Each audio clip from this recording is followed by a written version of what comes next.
Rajkot municipal કોર્પોરેશનની standing કમિટીની આજે એક મહત્વપૂર્ણ બેઠક મળી હતી. આ બેઠકમાં શહેરના વિકાસ અને માળખાકીય સુવિધાઓને લગતા અનેક અગત્યના નિર્ણયો લેવામાં આવ્યા છે.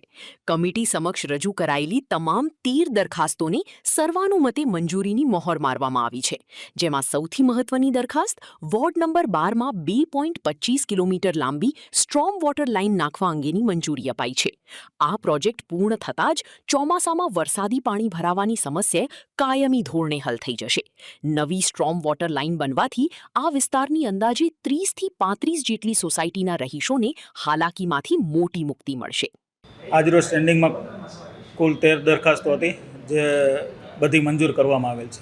ખાસ કરીને એમાં 2 દરખાસ્ત એવી હતી કે વોર્ડ નંબર 12માં સ્ટ્રોમ વોટર લાઇન નાખવાની છે, અંદાજિત 2.25 કિલોમીટર જેવડી, જે નાખવાથી ચોમાસા દરમિયાન જે વરસાદી પાણીનો ભરાવો થાય છે. સ્ટ્રોમ વોટરના કામ થઈ ગયા પછી અંદાજિત 30થી 35 સોસાયટીઓને તેમને સીધો ફાયદો થશે અને વાહન ચાલકોને પણ તેમનો ફાયદો થશે.